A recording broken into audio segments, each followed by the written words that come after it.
You know, so much of our technology feels like, well, magic. It's all designed to be smooth, effortless, practically invisible. But what happens when the magic trick goes wrong? Okay, today we're going to dive into the hidden layers that make our digital world tick, and yeah, sometimes make it break. Think about it. You hit play on a movie, and boom, the opening scene just fills your screen. No waiting. Or you click one button and a few hours later, your groceries for the week are right there at your door. You type just a single sentence into an AI, and suddenly this incredible, complex image appears out of nowhere. I mean, it all just works, right? Well, most of the time. So yeah, this is the world we're all promised, right? This perfectly smooth digital life, where all the messy, complicated stuff is tucked away out of sight. Everything you could possibly want is just a tap or a click away. It's all this carefully built illusion, this abstraction, designed to make everything feel effortless. But let's be real. We've all been there. You know that moment of pure frustration when that smooth, shiny surface suddenly cracks and all the hidden, messy complexity, all that friction just comes leaking right through? So why does it break? Why does your Wi-Fi decide to drop out right in the middle of your most important meeting of the year? Or why does that app you use every day just crash for no reason? It feels totally random, I know, but it's not. There's actually a fundamental principle behind all of this. And this slide just nails it. This is that gap we all live in, right? The expectation of this perfect, seamless stream versus the reality of that spinning wheel of death right at the climax of the show. And here's the kicker. This isn't just bad luck. It's pretty much a built-in feature of the entire digital world. Which brings us to the absolute core idea we're talking about today. It's this concept that comes straight out of software development, but honestly, it explains pretty much every single digital headache you've ever had. It's called the law of leaky abstractions. Okay, so this term was coined by a guy named Joel Spolsky, and the law is actually super simple. It just says that any system that's designed to hide how complicated it is, what we're calling an abstraction, well, it can never hide that complexity perfectly. Sooner or later, the messy stuff underneath is going to leak out, and guess who has to deal with it? Yep, you.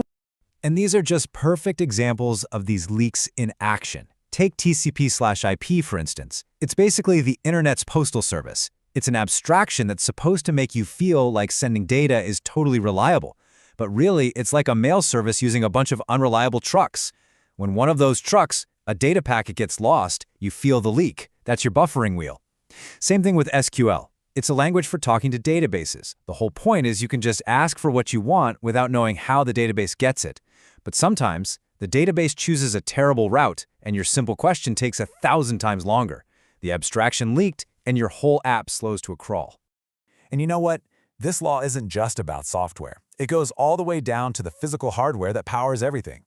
So let's talk about a perfect example of this, the story of the GPU, the graphics processing unit.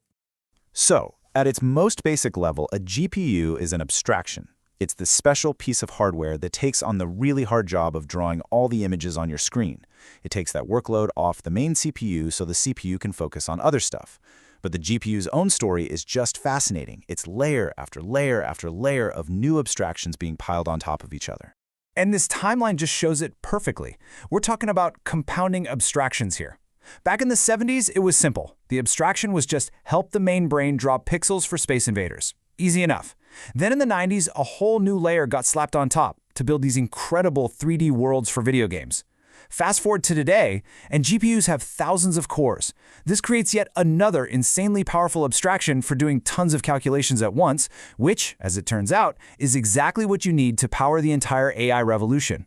But see the pattern? Each new layer hides the messy details of the one below it, but it also introduces brand new ways for things to leak and go spectacularly wrong. Okay, so this law of leaky abstractions, it doesn't just cause your video to buffer. It can actually hit you right in the wallet. Let's shift gears and look at the world of subscription services, because they are a really powerful and kind of sneaky psychological abstraction. The abstraction here is all about making you feel good. It's pure convenience, an emotional connection. You know the pitch. Set it and forget it. And in return, you get this predictable little reward every month, which makes you feel valued. It's designed to completely remove the friction of thinking about individual purchases or, messy budgeting. But there's always another side to the coin, isn't there? Professor Samia Islam puts it really well. She warns that this whole model can create this weird kind of dependency.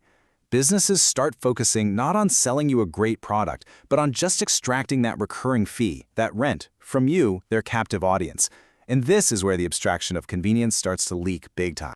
Because the leak is intentional. Think about it. Subscribing is this beautiful, seamless one-click dream. But canceling?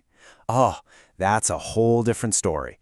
Suddenly, you're navigating 5 confusing menus, you're on hold for 20 minutes, you're answering a dozen questions about why you're leaving.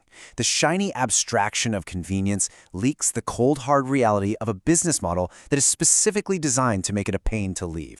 So, okay, if our entire digital world is built on these leaky foundations, how are we supposed to get by without constantly getting soaked? Well, the answer is to move beyond just knowing how to use stuff and get to a much deeper understanding. It's all about developing a skill that researchers are calling digital fluency. And this is such an important distinction to make. Digital literacy. That's just knowing how to perform basic tasks. It's like following a recipe. But digital fluency, that's about understanding why things work the way they do. It's understanding the whole system, knowing what all the ingredients are. It's not about following the recipe, it's knowing how to cook. And when you know how to cook, you can improvise, you can troubleshoot, and you can adapt when things inevitably go wrong. So how do you actually start building this skill? Well, here's a little starter kit for you, specifically for dealing with those subscription traps we were talking about. First, before you click subscribe, just pause. Ask yourself, do I really need this?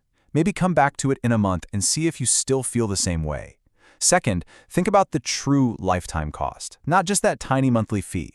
Third, do your own research. Don't just trust the glowing reviews on the company's website. Those can easily be bought. And finally, and this is the big one, make an escape plan from the get-go. Maybe use a virtual credit card with limited funds or one that's about to expire. That's thinking like a cook, not just someone blindly following the recipe. So when you really get down to it, this whole idea, this realization that our digital world is built on these imperfect, leaky foundations, it's not a downer. It's actually really empowering. It reminds us that being in control isn't about finding some mythical, perfect tool that never breaks. It's about developing the fluency, the know-how, to navigate this messy, complex, and honestly, pretty fascinating world we'd built for ourselves.